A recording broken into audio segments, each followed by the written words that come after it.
Prince Charles wrote a book called Harmony, A New Way of Looking at Our World, in which he set out his view, which is really not his at all. It's a view, a perspective which is timeless and ancient, about how the same laws and principles connect everything in the world. And that part of our work really is to make a study of these different laws and principles and the way they manifest in different aspects of our lives. And the book is a little bit short on food and farming. There's got some mentions of it, but it's not really very complete. So I read the book, realized its significance, even though it took me a while actually to realize it, how important it was, this message that he was bringing. And in a way, I feel that by bringing that message, he was allowing a new conversation to take place, which people like me have been a bit shy of, if I'm honest, to connect my inner work with my work in the world. So our decision to hold a conference on the harmony principles in food and farming was to explore the ways in which these laws and energies and principles operate in the field of food and agriculture, but not just in food and agriculture, because as those of us who attended this conference found, there were all the different sessions, and we were exploring farm buildings and music and education and much more. We found there was a connectivity between all these aspects of life, and we co-created the most amazing atmosphere during these 2 days that we were together, and then we had some field trips as well. So this session really is not to replicate what happened in Llandudno, and we've been having a discussion about whether we ought to have another conference or meetings to explore these issues in more depth. But we thought it would be good to have a taste of this, of what happened in Llandudno and what is, I think, the truth behind the Llandudno gathering, because we want it to be more manifest in the way in which we explore our work in this area, the sort of thing that I've been discussing. So we have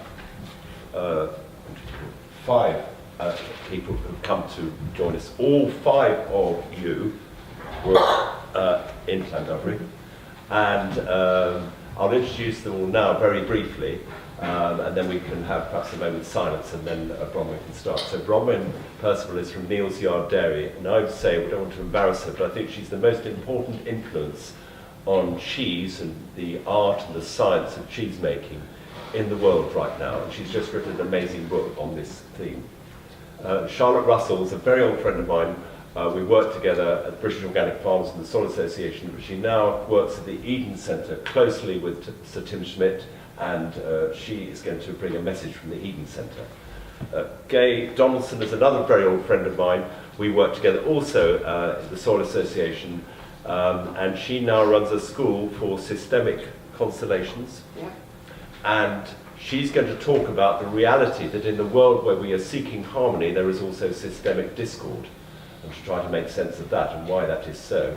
And then finally, we have 2 pilgrims, co-founders of the British Pilgrimage Trust, who walked here and slept overnight on the way as part of a micro-pilgrimage, Will and Gaye, and they're going to speak at the end.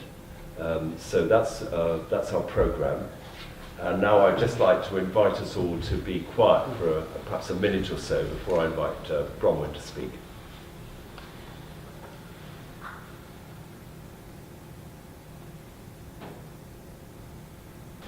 Thank you all very much for coming today, and thank you, Patrick, for inviting me to talk about some of the ideas in a book that I've written with my husband called Reinventing the Wheel. And the idea within this book that I think really taps into the theme of this session within the conference, and maybe the conference more generally, is how real cheese can connect farming with flavor. So I want to start out by just talking about the dominant way in which the cheese industry thinks about cheese today, and that is as a process. So in this process, we take a blank canvas, our milk, and we add some microbial strains that are going to sour that milk. And then, if we're making an industrial cheese, we'll put it into a big machine like this Cheddar Master, and then out will come a very consistent, possibly a little bit bland, but completely edible block of factory cheese. Now, if we're thinking about artisan cheese, we'll take that same blank canvas and those same microbial strains, but instead of putting it into a big machine, we might have somebody like Claire here, who's making a farmhouse Wensleydale, doing that process by hand. And so operating on a very tiny scale and getting out a cheese that has all the trappings of something that looks like it came from a farm. But what I want to come here to present to you today is a new paradigm, a new way of thinking about cheese. And that is as an expression of a whole farming system. Looking at biodiversity and interconnectedness, and looking at cheese rather than as a process that happens in a vat at a large or a small scale, actually as a process that involves farming on 3 different levels. So on the macro scale, we might think of it as farming plants, farming the soil, farming for the things that can be grown in a particular area. And then at the meso level, we're thinking about the animals that we're putting there, whether we're choosing high-yielding Holstein cows that need lots of additional energy to stay in condition, or cattle like these northern dairy shorthorns, which are very unimproved and suitable for making the most of extremely diverse and biodiverse, but marginal land. And then finally, and I think this is a part of cheesemaking that's often overlooked, cheesemaking is farming for microbes. And you can look at cheesemaking as a process where you strip out all those microbes by making milk as cleanly as possible and then add them back in strain by strain, or you can look at one where you're actually farming for those microbes within your farming system, and then through the cheesemaking process, selecting the microbial winners that are going to give the flavor to your finished cheese. Now, the cheesemaking process itself is fairly simple, and I'm not going to go into it in depth today because I have 10 minutes to speak with you and a lot of ground to cover, but essentially those microbes play a role in souring the milk and taking the lactose in the milk and digesting it into lactic acid, and then their enzymes play a role later on in producing flavor by breaking down the building blocks of the cheese, the milk fats and proteins. And in the process of cheesemaking, we also remove a lot of moisture, which is as important as acidification to the preservation of the milk itself. And I think the key point that I'd like to make is that when cheese is sensitively made, it is the single agricultural product in the world that allows the consumer most clearly to taste the farming decisions that are made by the farmer. So whereas we could take milk produced in a very intensive farming system, where the cows are eating a lot of high energy concentrates and producing a massive amount of milk, and something from a very extensive system, and made from very biodiverse raw materials and animals, all of that milk, the milks might taste slightly different, but they would pretty much taste milky. And the difference is that when you turn that milk into cheese, cheese has the potential to reveal the inherent flavor potential of those milks. And if you put those same 2 milks through the same process of cheese making, you will end up with very different results. And those 2 different results will depend on the farming that's gone into them. So here on this slide, here is the way that most of the milk is produced, not just for factory cheese, but for most of the artisan cheeses made in the world today. So we have high yielding systems, often highly reliant on additions of inorganic nitrogen to create a lot of energy from a relatively small amount of land. We have the use of feeds like maize silage, which again have a lot of energy associated with them, but are not good for biodiversity. And we have breeds of animal that have been bred, like the Holstein cow, for a single purpose, and that is to be a very efficient converter of energy, of feed into milk. And then finally, within this modern way of farming, where we're creating a blank canvas to add character in the vat, an important part of that is actually stripping away the microbial potential of the milk using a lot of chemicals in the milking process, like tea tips. And then you get a cheese out of that you can get various flavors. But the differences in the flavors that come out of milk that's produced in this way are all added through the use of different starter cultures, which are available to small producers, but also to large factories. And those large factories can produce cheese at a much lower price than somebody working on a small scale.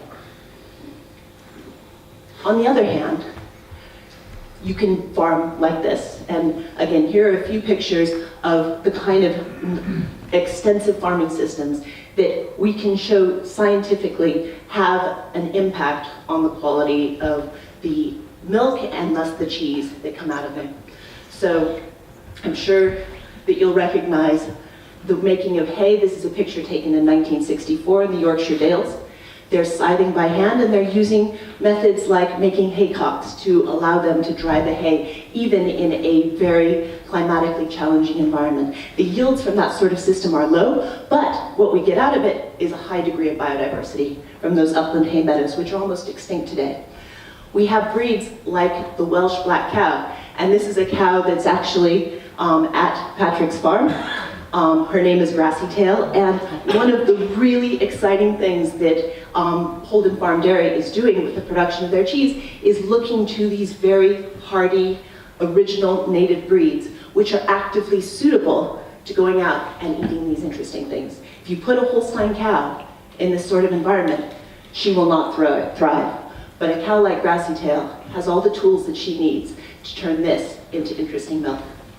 And then finally, we can use techniques for milking, like cleaning udders using wood shavings or wood wool rather than harsh chemicals, to actually preserve the populations of microbes on the skin of the teat and in that milk, which then can be used to make interesting cheeses that taste of the places that they come from.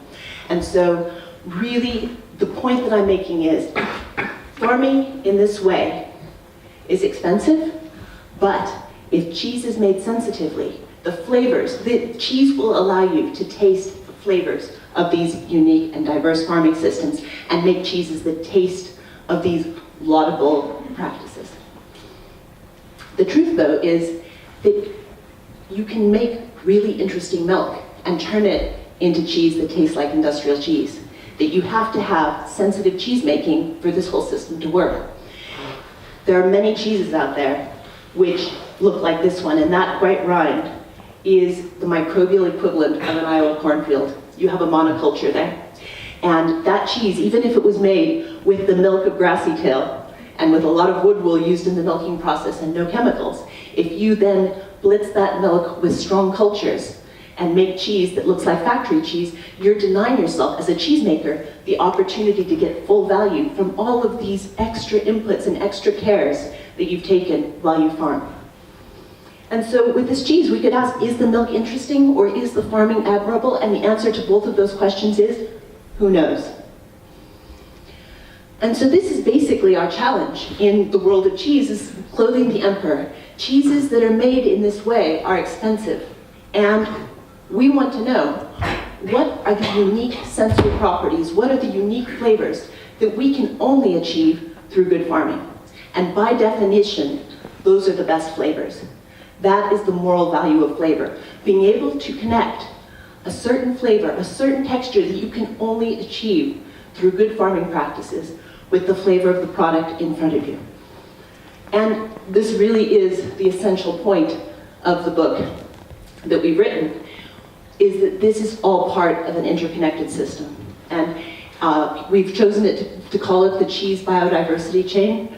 But essentially, what we need to do is find the practices that will take this intrinsic natural value that I know is so important to everyone who's here at this conference, looking at things like farming for pasture species diversity, farming for farm microbial diversity, for breed diversity, and turning those things into the animal feed composition, the microbial composition of the milk, which then, if you make the cheese well, translates to cheese quality, to qualities that you can only achieve from those raw materials and not from a packet. And that then transforms into flavors that people will pay for. And as somebody who, in my day job, selects cheeses to sell in a shop in London, I want to be able to look my customer in the eye and tell them that if this cheese is going to be expensive, it's expensive because it's doing something that you're never going to get at half the price out of a packet from a factory cheese. And at the same time, I'm very happy to tell my customers that that cheese is expensive because I know that that money is going back into the farm management practices, into running these very expensive, low output systems, which then propagate that natural value. And so, basically, we're looking here at a real change in the paradigm of cheese making, away from something that is single variable, or stripping out all of the pieces and putting them back together again into a harmonious and holistic system that allows farmers to justify the price of their products with a story that people can taste. So thank you very much.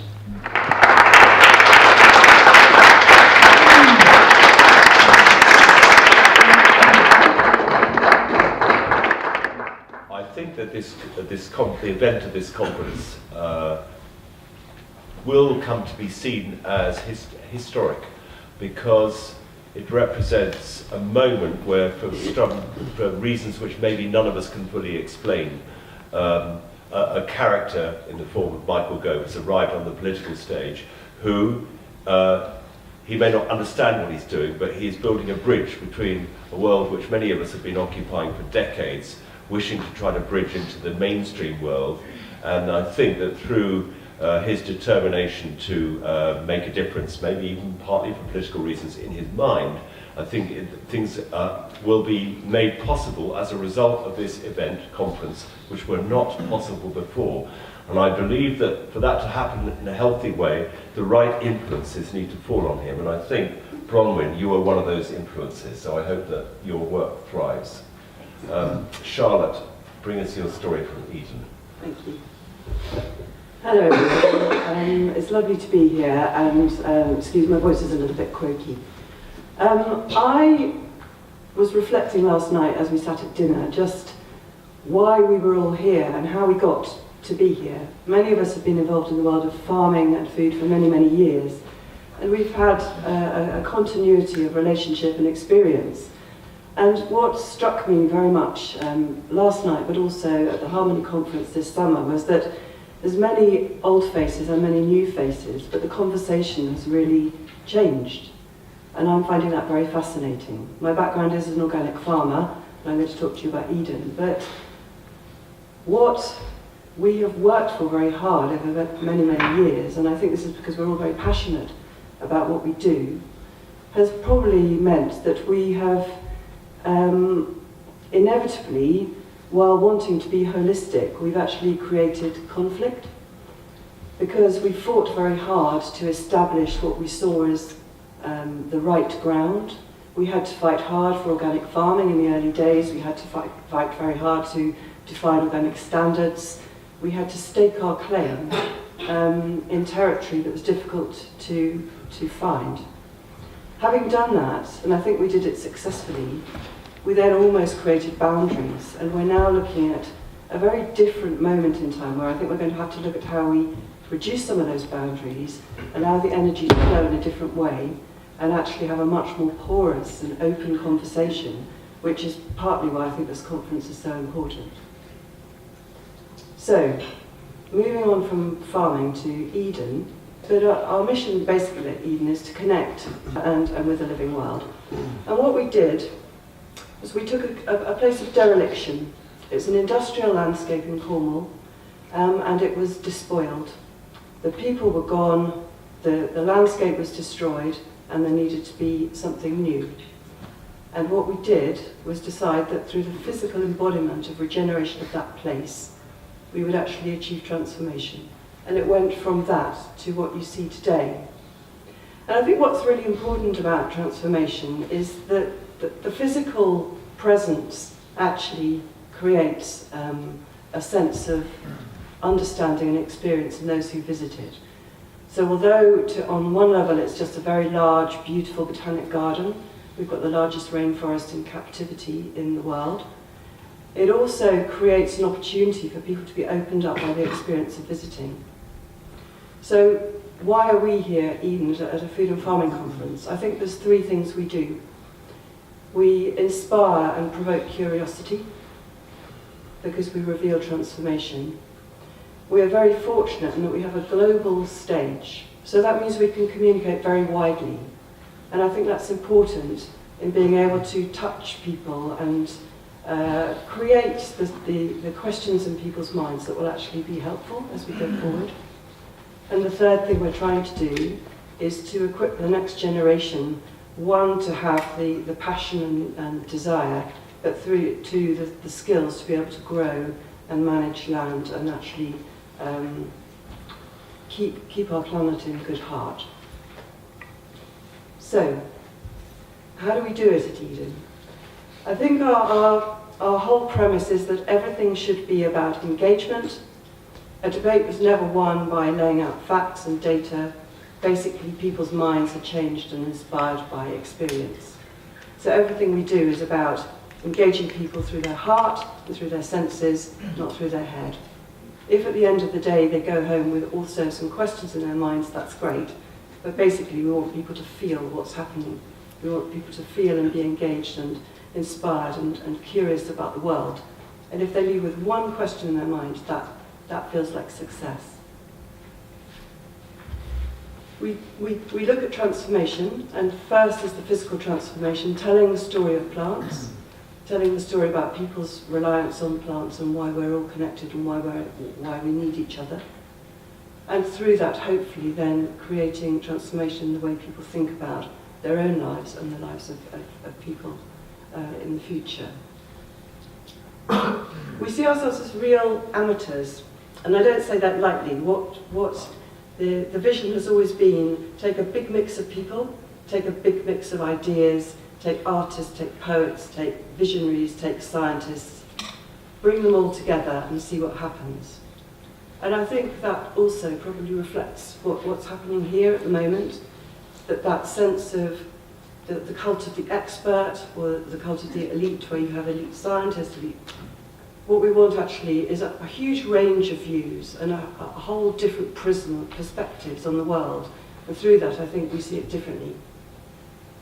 So Tim Smith met Michael Gove recently, and in the course of a long conversation, Michael Gove actually asked him, so what do you think we should do for agriculture, Tim? And Tim said, perfectly seriously and with real intent, said, I think one of the first things you could do is to get a new manifesto that is written by poets. Michael Gove looked slightly shocked. But actually, I think what he understood was the language that we already have and the ideas we have are not enough.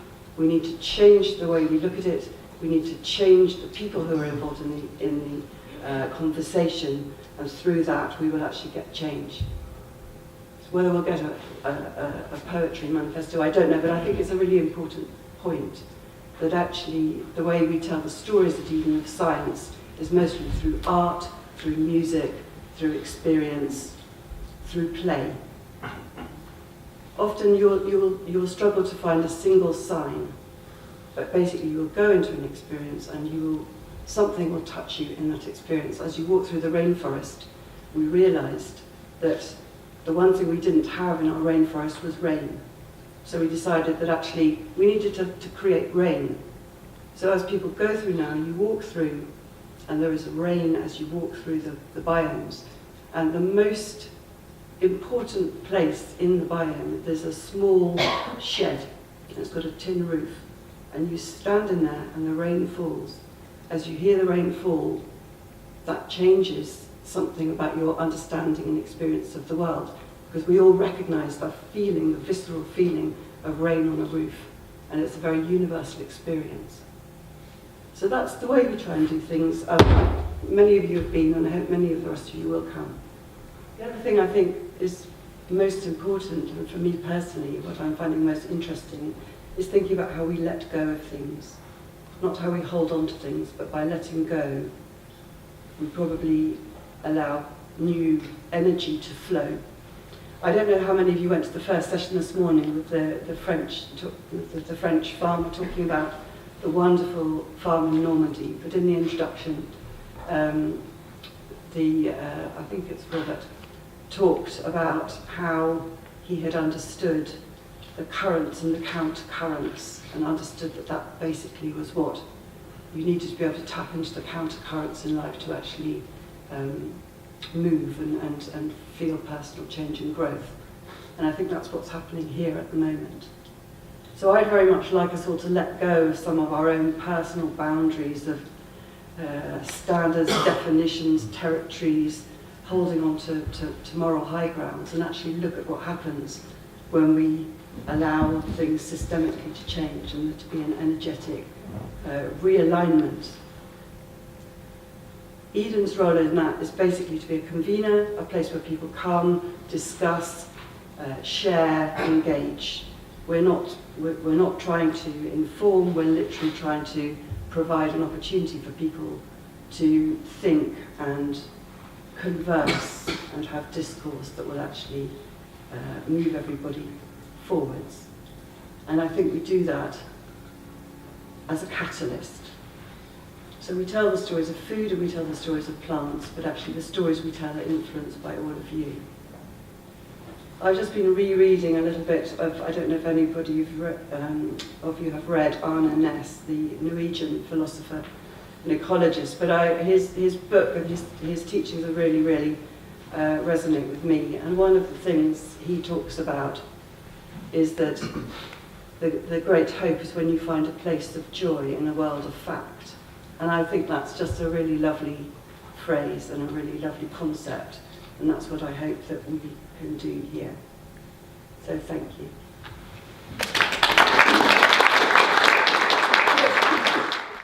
I described our intention to organise the Harmony Conference in Llandovery at a Christmas session, a drink session that we held in Bristol a year ago in December.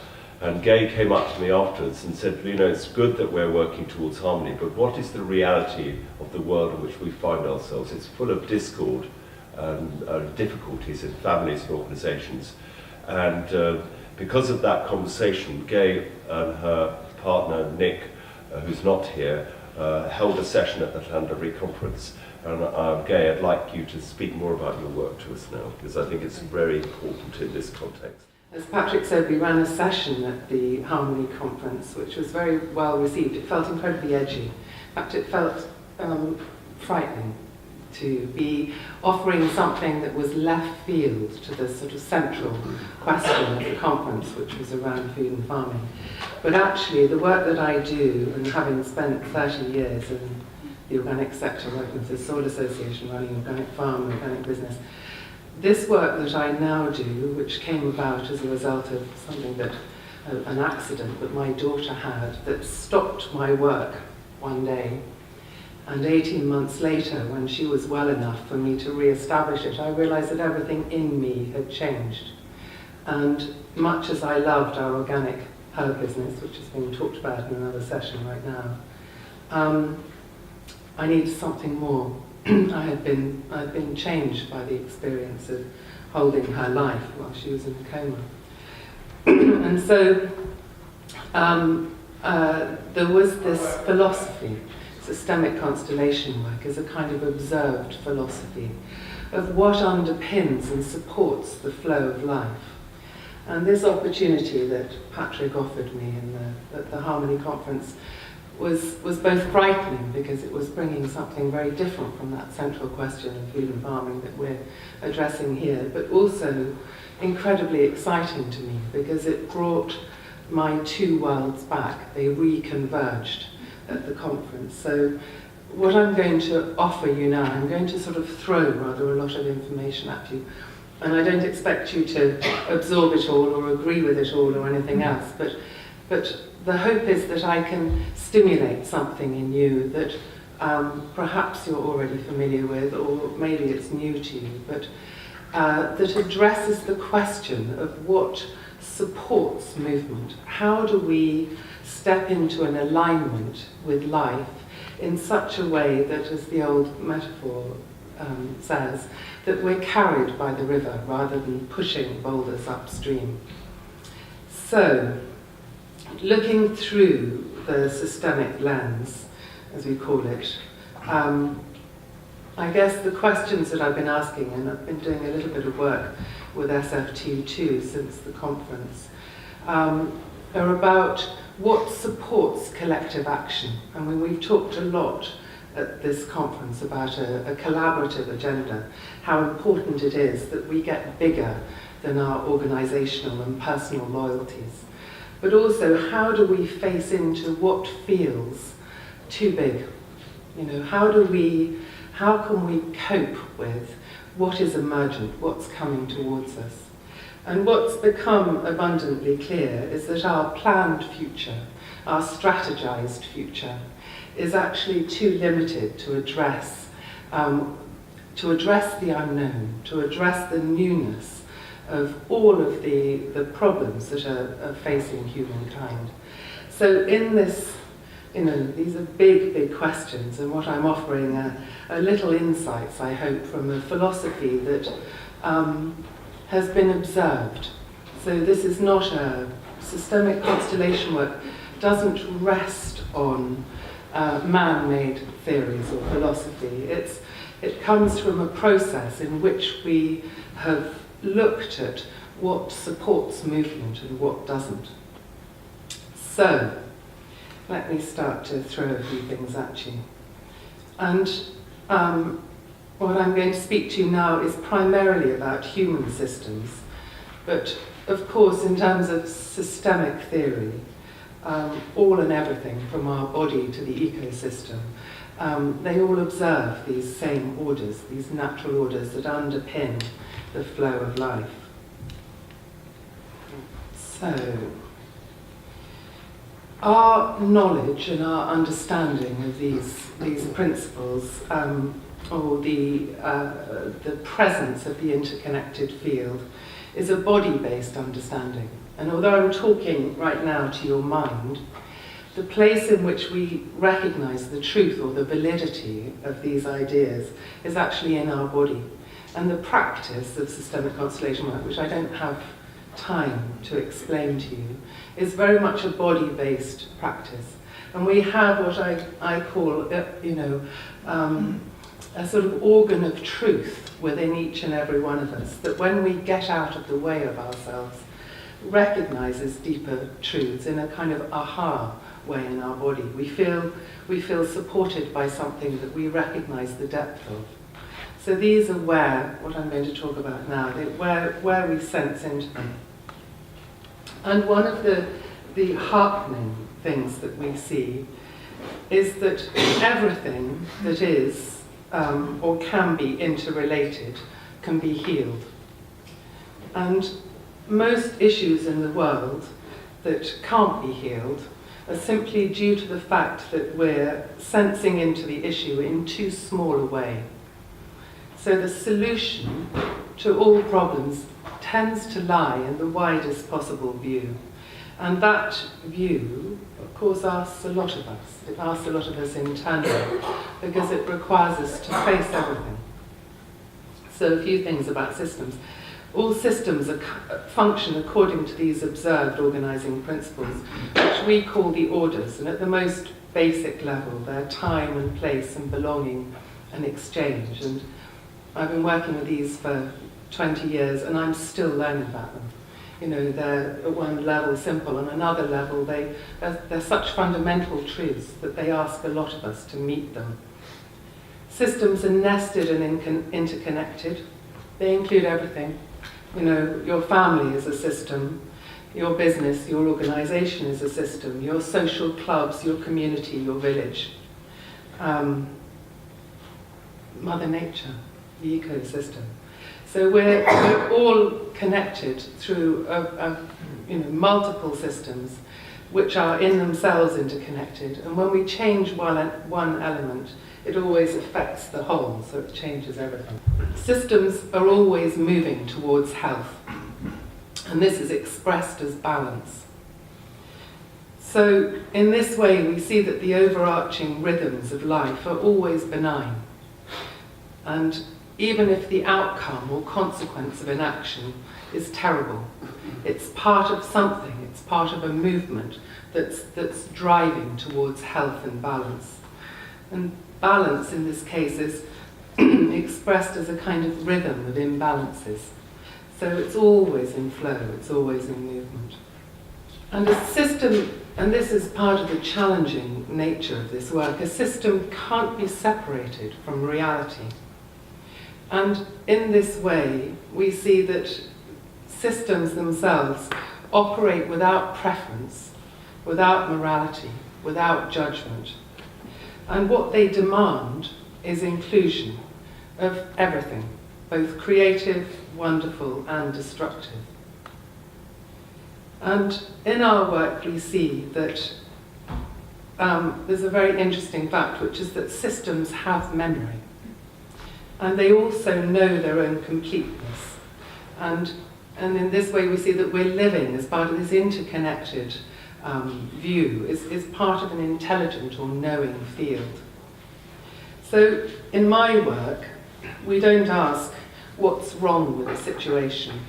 What we ask fundamentally when we do any piece of work is what wants to be completed here, what wants to flow, what wants to express itself. And what we know is that life wants to produce life all the time.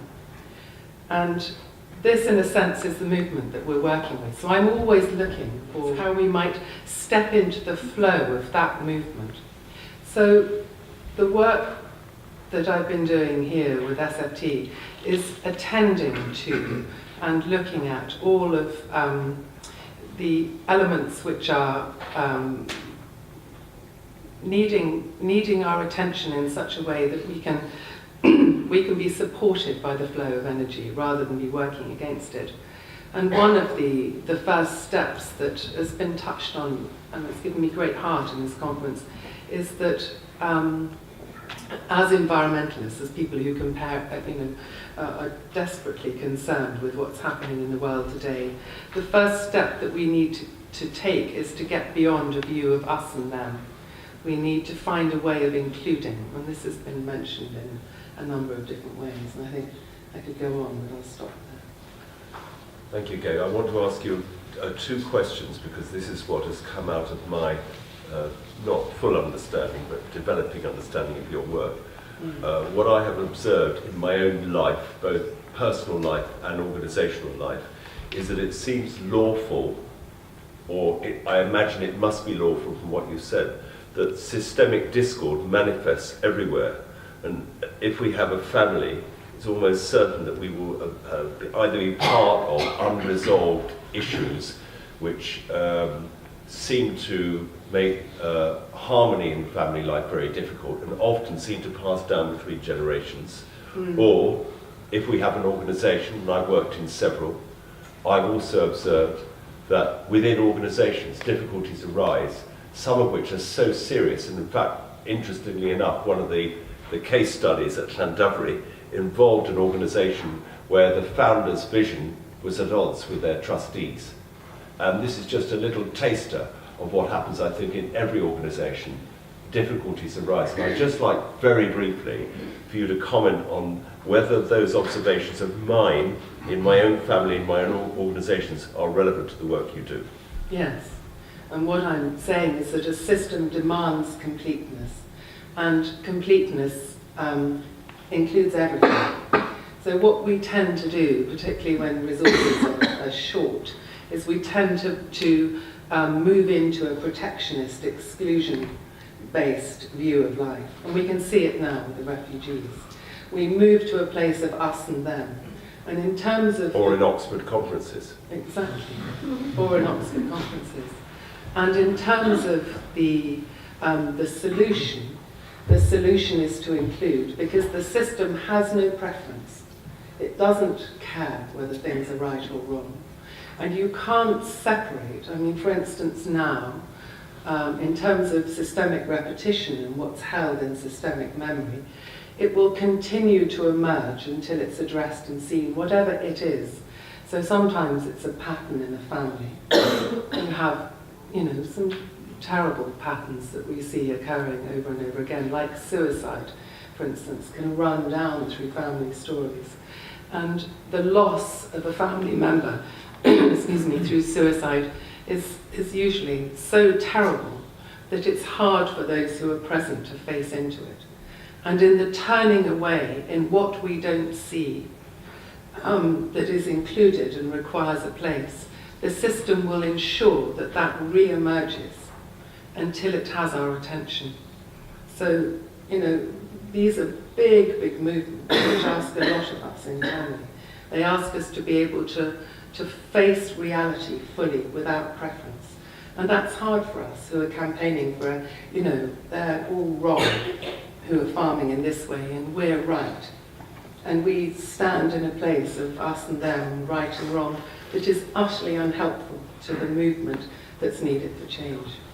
Well, when you were saying that, I realised that very personally, I find it hard to bear some things in my life, and I guess that's what you're saying. And we need to create support structures to do this. So the system is uncompromising in its requirement for reality. Thank you, Gaye.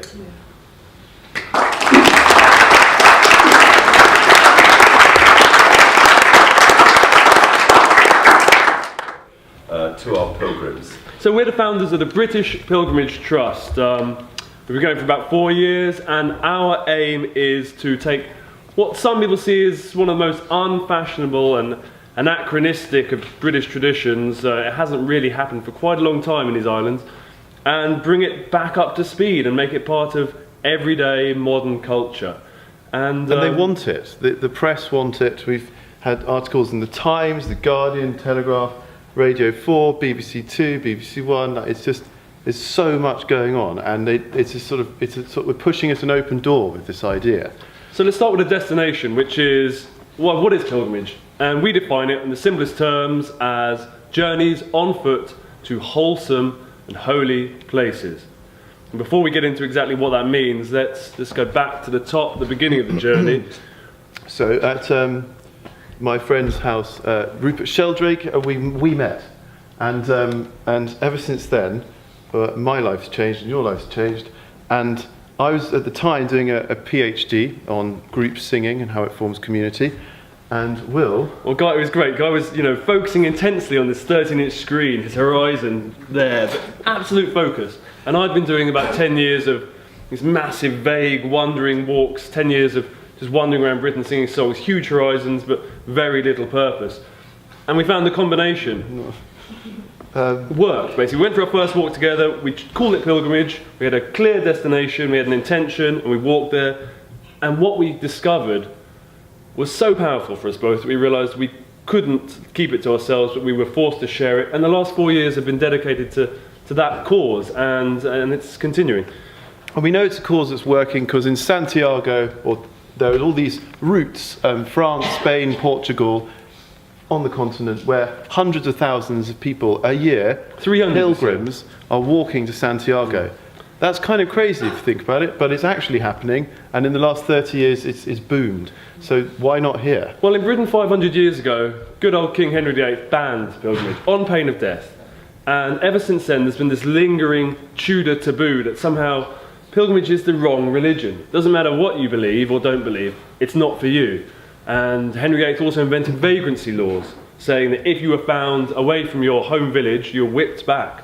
And that's what we're some people are sort of sceptical about of tramping, tramps, and that the pilgrim and the tramp are very sort of similar figures, but in some ways, and so people are against it sometimes just for that reason. But we see this as opportunity, because in every other global tradition, and pilgrimage is vast around the globe, they say 1/3 of all global tourists are pilgrims, but in every other global tradition it's owned by a singular faith group.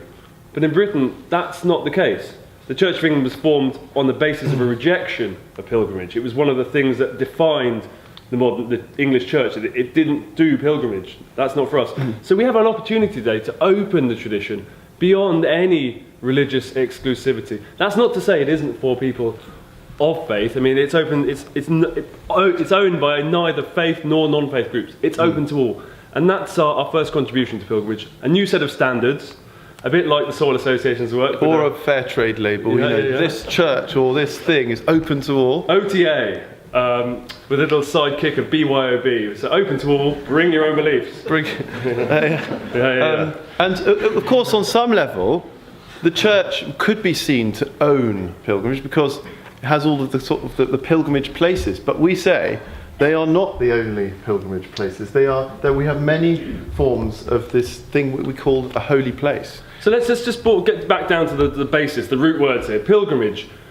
It seems like it's coming at you from a particular religious point, outlook, but in fact the word comes from the Latin peregrinus, which means stranger, because to be a pilgrim you need to leave home. You can't do it on a treadmill at home alone. You have to get out, you have to become the stranger. But the word peregrinus itself comes from two words which really link it in. That's the first link to farming. Per ager, through the fields. It's not something that typically you want to do in town. It's something that happens in nature, in the green places, away from the urban centres. And then there's the word holy, which comes from the Old English halig, which is linked to hale and hearty. And it basically just means wholesome, healthy, holistic. All of those words have the same root. Wholesome, healthy and holy basically come from the same place. And so basically, holy places are any places where when you go to them, you create more wholeness in whatever, with you and yourself, with the community and nature around it, and then obviously with the thing beyond nature, or the whatever, yeah. So that's our second big link to farming, because even the most intensive of farmers is essentially trying to create completeness. They're trying to offer, where there's a lack of food, they're trying to make more food. And that's, all farmers are doing that, but especially holistic farmers such as yourselves, who are trying to add completeness to the ecosystem, to the soil, to the systems beyond just the put more food on the shelf, make more money. But it's important to honour both sides, because intensive farming is a wholesome pursuit also. So we call holy places obviously churches, chapels, cathedrals, but then you've got natural holy places like wells, springs, ancient trees, hilltops, prehistoric burial mounds. They're built as well, but they are in the landscape very much. River sources, the river confluences. There's a whole layer of British nature, which obviously the pre-Christian tradition of Britain was all about the oak groves. That's where we got married, had our meetings, did our ceremonies. And that's in our DNA. We remember that. That counts too. So we're trying to restore that tradition to the British pilgrimage landscape, natural holy places, as well as built. And the farmer obviously knows about the importance of land as a holy place, because that field is where it happens. That river source is crucial for the entire health of the land and the farming endeavour. So we thought we'd just try and present you, in the few minutes we've got left, a few of the other overlaps. It's an interesting pursuit for us. What exactly is pilgrimage and farming? What are the commonalities? Well, and there's more than you think. So the first is what may be one of the reasons we may not think about the land, or en masse in the mainstream think about the land as much as we should, is we're not actually in it. And so by making pilgrimage through the land and just walking through village to village, field by field by field, you actually sort of have to be in the land. You can't sort of ignore it. So it undoes this sense of separation from it. The myth of separation. Because we obviously live in a reality where we talk about the connection. Your phone connects to your car, which tells your boss where you are, which turns the heating on. But really, Britain is going through a sort of epidemic of disconnection, where water is something you get from your tap, and food comes from the supermarket. And we live in these big insulated boxes, and we get out into our little box of wheels to get to our other box, and we never really go outside very much, a lot of people. But also when you walk, you see the things, people go on pilgrimage, see all these lovely, beautiful views and lovely churches and trees, and it's all sort of nice. But then you actually walk through housing estates. You have to. You can't. If you're actually doing a proper connected pilgrimage over a long distance, you see the things that you don't want to see, like housing estates and busy roads where the cars are basically feel like they're going to kill you at any moment. There used to be rivers that pilgrims had to look out for, but now the steel rivers are our motorways. And then you've got sewage plants. You have to smell them. It's this disgusting. There's far more sewage plants than you have possibly realised as you walk in the country. And then you see monoculture. You smell the fields. You hear the fact you don't hear anything. You don't hear any birds. Not a single poppy. We walked from Willesden to Walsingham over 3 weeks a couple of years ago, and I'm sure the same field just never ended. It kept going for 3 weeks. There's a tiny patch of ancient woodland in 200 miles of walking, and you realise that you start to think, I don't like this nature. This nature, and you think, why don't I like it? And then you have to ask questions. Because it's all very well reading petitions on Facebook and saying let's change the world like that, but until you actually experience, you're not going to know, and until you can't love the land until you meet it. And a lot of people in Britain simply don't have the opportunity to meet the land, and that's what pilgrimage can help to solve. Another overlap is the lack of hurry. We have some pledges for pilgrimage, one of which is slow down, because you can't do pilgrimage in a supercar, you can't get there in a helicopter. Going slowly is the key that unlocks the destination you seek. You have to go slowly, and when you find your holy place on the way, you have to stop. And farming is also, you can't really rush it, from what I understand. It takes pace, it goes the pace it goes. The first pilgrimage we ever made, our sort of proof of concept, was to take a song back to its source, and the song was written about the untimely death of 38 hop pickers down in Kent.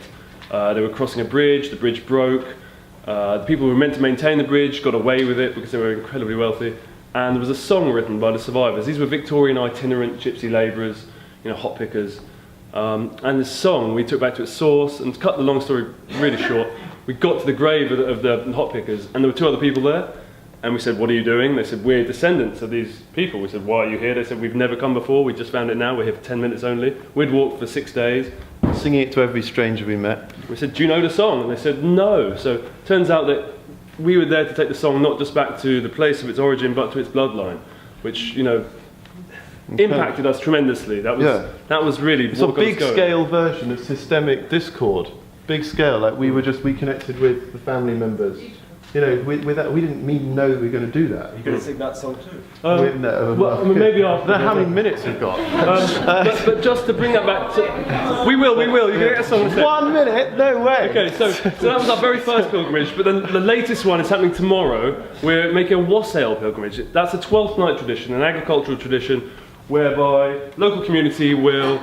It's twofold, really, 2 purposes. Firstly, they will get together, the labourers, go to the big house and say, give us some treats. Yeah, we work for you, but actually you work for us too. And this is a reciprocal relationship. And you sing a song, and you say, give me your stuff. Give me some ale, silver, ale, and apparently, if they didn't give the stuff, they sort of burst through a door, it's like smashing everything up. So it's like, it wasn't just a nice tradition. Yeah. And the second part is singing to the apple trees or to the fields, because it's, apart from the human aspect, which pilgrimage has a lot to do with the human aspect, it's also the non-human. So we're singing a blessing on the land, which both the rich and poor alike are both required to. So we're going to give you the last verse of this wassail song, which really embodies the sort of the wisdom, the fullness of the wisdom of the traditional British agricultural class. It's not just about putting in a seed and saying thank you very much.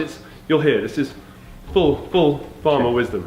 We know by the moon that we are not too soon, and we know by the stars that we are not too far. We know by the sky that we are not too high, and we know by the ground that we are within sound. Fal-de-dal, fal-de-dal-de-dal, fal-de-dal-de-dal, fal-de-dal-de-dee, fal-de-dero, fal-de-da-dee, sing to Rudalaio.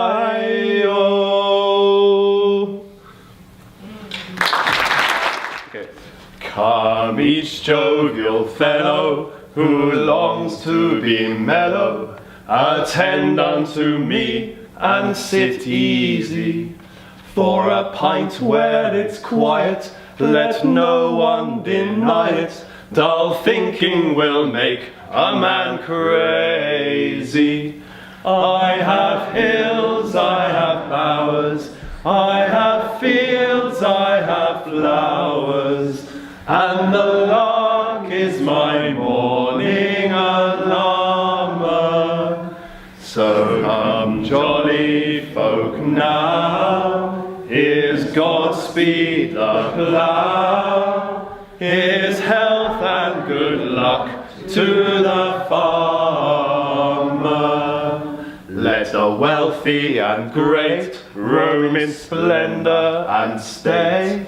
I envy them not, I declare it, for I raise my own lamb, my own chicken and ham, I shear my own fleece and I wear it. By ploughing and sowing, by reaping and mowing, kind nature supplies me with plenty. I've a cellar well stored, and a plentiful board, and my gardens are flowers every dainty, I have hills, I have bowers, I have fields, I have flowers, and the lark is my morning alarmer. So come, jolly folk, now, here's Godspeed the plough, here's health and good luck to the farmer. Here's health and good luck to the farmer.